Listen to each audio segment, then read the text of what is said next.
ఒక బిచ్చపోడి వేషంలో మన ముందుకు వచ్చేసినాడు పిచ్చి రచ్చ రవి.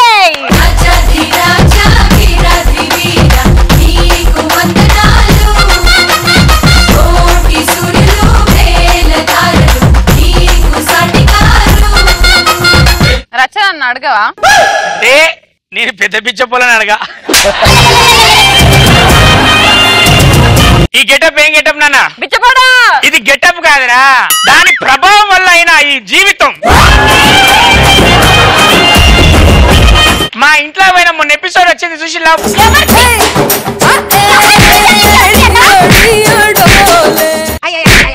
నా భార్య ఒకటే మాట, దాని చేతిలో దెబ్బలు తింటావు, నా చేతిలో దెబ్బలు తినవు. నా బిడ్డ మమ్మీ అందుకో దీంతో కొట్టు, దాంతో కొట్టాలి.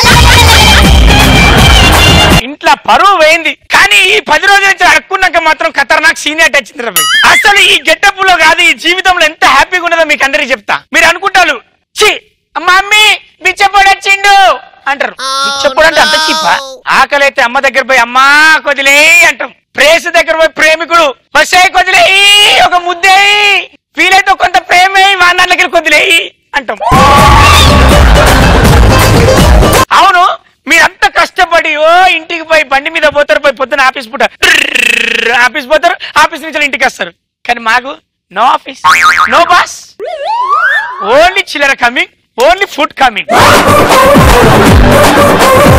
మీరు అనుకుంటే ఒకటే కూర, అరుకుంటే 60 కూరలు. అన్నా ఈయన బాటిల్ ఎత్తాడు, మిగిలిపోయిన ముక్క కూడా ఎత్తాడు. ఏమేసింది పోయి? ఈమె మెను అంటే తెలుసా? ఇది ప్రొడక్షన్ కడికెత్తే నాకు బర్గర్ కావాలి, నాకు సబ్వే కావాలి, నాకు KFC కావాలి అంటదా? ఇంట్లో పోతే ఏం తింటది అనుకుంటాను? అటుకులలో నీళ్లు పోసుకొని తింటది, అటుకులలో నీళ్లు పోసుకొని తింటది. మీకు అందరు అనుకుంటారు కదా బిచ్చపోడు నాటే ప్రొఫెషన్, ఇట్స్ ఆర్ట్. ఇట్లాంటి పోలీల దగ్గర మస్తు పైసలు వెళ్తారవన్నా. వెళ్ళి జస్ట్ మేడం ఎంతో అంత వేసింది, ఇంతేనా? పక్క కాలనీలో లాస్ట్ ఇయర్ మస్తు వేసింది మేడం, అది నాకన్నా వేయడమేంటి, నేను ఇంకా వేస్తా అంటది. ఇలాంటి వాళ్ళని పెట్టుకొని ఒక 4 కుటుంబాలు పెట్టుకున్నా. ఒక లాస్య ఇల్లు, శ్రీముఖి ఇల్లు, సుమా ఇల్లు, రష్మి ఇల్లు, అనసూయ ఇల్లు. ఒకళ్ళ దగ్గర పోయి ఒకళ్ళ గురించి చెప్తాంటే ఒకళ్ళు మించి ఒకళ్ళు సగం రిమ్యునరేషన్ నాకేస్తాను. కానీ మంచి మంచి ఫ్యామిలీస్ ఉన్నాయి. నేను వాళ్ళు చేసిన ఎక్స్పెరిమెంట్ వంటలు ఉంటాయి చూసినవా, రోజు పొద్దున్నే పోయి నేను ఆ వంట చూసి చెప్పాలి. ఒక్కొక్క ఆంటీ చేస్తుంది, చల్లగున్నద పువ్వనేమో మొగుని పెడుతుంది, వేడి వేడిగా నాకంటి పెడుతుంది. బాగున్నది అనుకో, మేడం నాకు ఎందుకో టేస్ట్ దొరకలే, ఇంకొద్దులేయండి మేడం ఇంకొద్దులేయండి అని చెప్తా ఉంటా. లేస్తా ఉంటారు, కూర అంతా తినత్తా, ఆ గిన్నె ఊర్చి మొగుని పెడుతుంది. బిచ్చగాడని ఖాళీగా చూడకండి బ్రదర్. మీకు ఇంటి బిల్లు ఉంటది, కరెంటు బిల్లు ఉంటది, వెహికల్ ఛార్జ్ ఉంటది, పెళ్ళానికి ఛార్జ్ ఉంటది, పొలాల ఛార్జ్ ఉంటది, ట్యాక్సులు ఉంటాయి. ఎక్కువ సంపాదించి ఇన్కమ్ ట్యాక్స్ ఉంటది. కానీ నో ట్యాక్స్. కోట్లు సంపాదించిన మమ్మల్ని అడిగేటోడే ఉండడు. ఆఖరికి మేము పోతే అవి తీసుకొని బాగుపడ్డాడు కూడా ఉన్నాడు. ఇంకొక విషయం చెప్పాలి, మాకెక్కడ నచ్చింది అనుకో, మిలమిల మెరిసే సెంట్రల్ లైట్ ఒకటి నచ్చింది, దాని కింద పంటాం. బాజాబ్దే పంటాం. మాకు గార్డెన్ నచ్చుతుంది, గార్డెన్ లో పంటాం. స్విమ్మింగ్ పూల్ నచ్చుతుంది, దాని పక్కన పంటాం. మీకు నచ్చిన కాడ కూడా పండుకోలేరు, ఎవడెత్తుకుపోతాడని భయం.